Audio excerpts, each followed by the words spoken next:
That's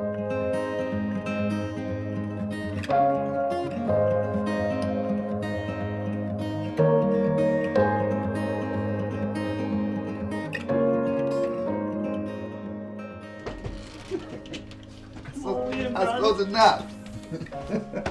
How you doing, man? Oh, man, so good to see you. Good to see you, man. It's been way too long. No doubt. Looking good, brother.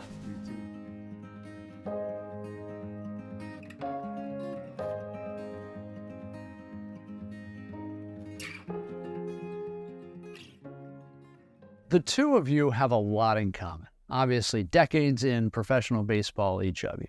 Each of you have a World Series ring. Each of you have cancer journeys to speak of, which we're going to talk about very shortly. I'd like to start with how this friendship got started, because obviously when you're in big league baseball, et cetera, you come across a lot of people. How did this friendship hit and stick? Well, for me, I think Doug knew me before I knew him. I don't know, he said we played against each other in college. I didn't remember that.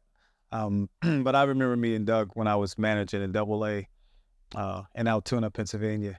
And he was a scout at the time. And I'd always recognize him sitting in the stands and watching us take batting practice and things of that nature. And then one day he was down low and he just called me over and we started talking. He was asking me about players.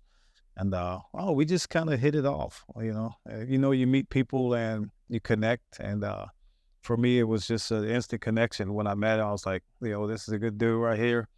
Said hello to him, wanted to introduce myself. I also wanted to get some information that he wouldn't give up. He was loyal to the Pirates. And then he went to the major leagues, and again, we connected there a little bit. And there was a regime change in Pittsburgh, and he was available and made a full court press to try to get him to Washington, and we were very fortunate that he came and was a National.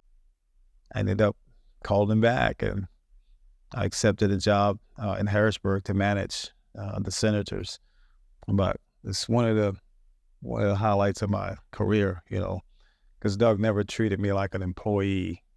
He didn't treat any of us like employees. In the role that I had, he was kind of my right-hand guy. And I think our closeness became even greater at that point because you have to bounce a lot of things off of that person, not knowing what was in front of us. No idea. But our relationship really bonded there, and it went beyond just baseball. Let's fast forward to 2015. This is where things get rather interesting, in that in 2015, Doug, you were diagnosed with leukemia. Tony, a few short months later, you were diagnosed with rectal cancer. You guys were both fighting cancer at the same time as friends. Take me back to that time and what the dynamic was like at that point. Well, when I was initially diagnosed, there was nothing to warn me that this was imminent. Mine was pretty abrupt, and when I was diagnosed, obviously I was talking to Tony, and the initial phase that I went through was to be able to use TKI inhibitor to mitigate the leukemia. Shortly thereafter, that's when Tony faced his difficulties, and I clearly remember us talking on the phone, and he voiced his concerns with things, and unfortunately, he was faced with a similar dynamic.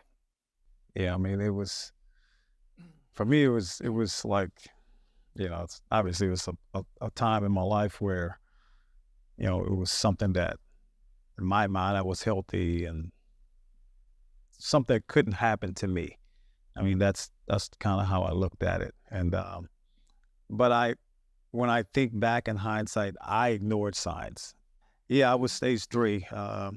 My doctor last year said 3C, which, he said you were one stage away from stage 4. But, I knew what Doug was going through, and I knew Lisa had been through cancer, Doug's wife, and we're a family, and so Doug and I just leaned on each other, and just a journey. We were fighting similar fights, but very different fights at the same time.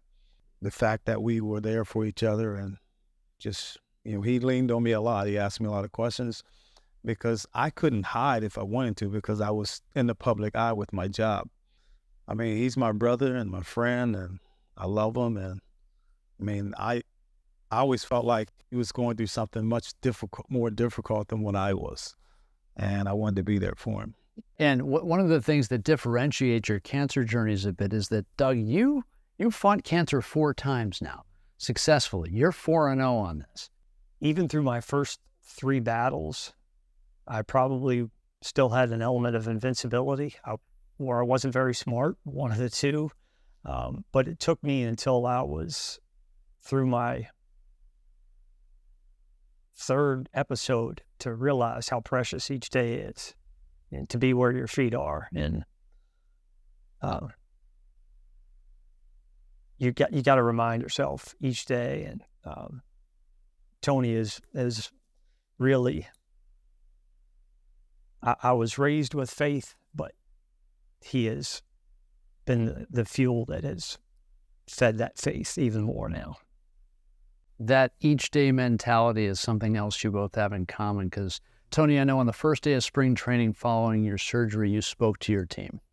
And a key message in your speech was win each day. That was your mantra at the time, so much that the phrase win your day ended up on a T-shirt, didn't it? Exactly. Yeah, I talked to the team because, we had a great group of guys. And, I mean, we were really family-oriented. And I just talked to those guys, and I wanted to address them myself and not let them hear things a roundabout way. But I told them I didn't want them to feel sorry for me. I didn't want that. I didn't want no sympathy. I just wanted them to just treat me normal, because I told my doctor that I said I want to keep doing normal things. I want to go to spring training. I want to do my job. I don't want to sit around and proclaim that I'm sick. I'm not going to do that. And so I want to take one day at a time, which is just that's a baseball mentality. We talk about, one game at a time. And so in my mindset, it was like, just win your day, win each day. I had a little different approach to that.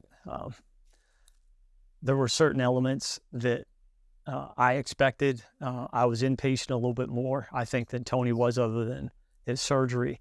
But there were certain components that were a must for me. I didn't want to say the word chemotherapy, okay? And I made sure that when any of the nurses or whoever was administering that, I made sure they understood it. For me, it was a treatment, because in my mind, treatment meant I was getting better. The other thing that I made very clear from the beginning was I don't want to hear about statistics. I don't want to hear about this group of people or that group of people. I'm me. I'm not going to be compared to anybody else. All I want to know is how are you going to help me to beat this? That's all I want to know. You can be honest with me, put it at my feet, and I'll find the way. But there were certain things that I demanded. I didn't want anybody coming in my room with a bad attitude. That's not going to help anybody. So those were just some of the little things that were musts for me. And one thing for me that was huge was if someone said, "You're cancer," that irritated me. Why? Because I would never take ownership of the cancer. Like, it was my enemy. Like, it wasn't something that I invited into my body or I welcomed in my body. I wanted it out of me. And so if someone said, "You're cancer," I would correct them. I don't care who it was. Like, I would immediately say, it's not my cancer. It's my situation. And the cancer is something that I'm dealing with, but it's not mine. I don't own it, and I don't welcome it in my body. It's got to go. It's the enemy. One thing I'd like to add that I learned through this,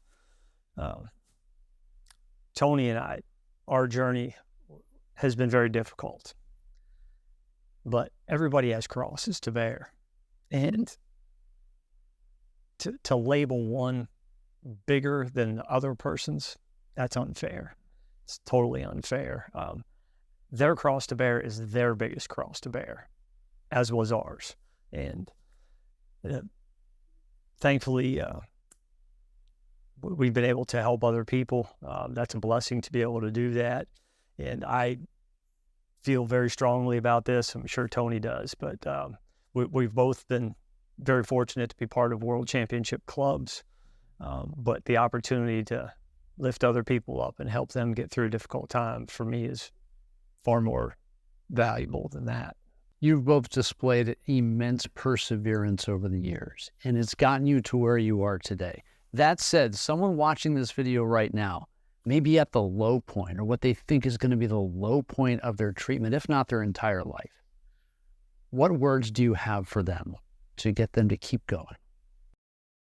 Well, I just want people to just keep fighting, and believe. Like, don't give in. Like, it's something that my doctor said to me early, and that it made sense. He said, you don't have cancer.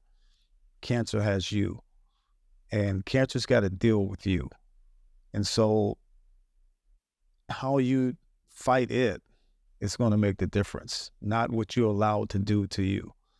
And for me, that made perfect sense. And so I would just say to people, like, all of us, whether we're in good health or not, we only have today. We have no idea what tomorrow's going to bring, whether you've been diagnosed with cancer or anything else, or whether you have a clean bill of health. Tomorrow's not promised to any of us. And so enjoy today. That's why win your day is important. Today is all we have. Like, fight today, win today, enjoy today, and deal with tomorrow when it gets here. But don't dwell on the what ifs and the things that you don't want to happen. Speak about what you want to happen, and the I cans and not the I can'ts. And so just the positive mindset, it can take you a long way. You got to be very, very guarded that you don't prophesy your future. That's very dangerous, because we can talk ourselves into or out of many, many things. I know people are suffering and they're in their darkest days. I said things to my wife that I'm not particularly proud of, that I've learned from. As Tony said,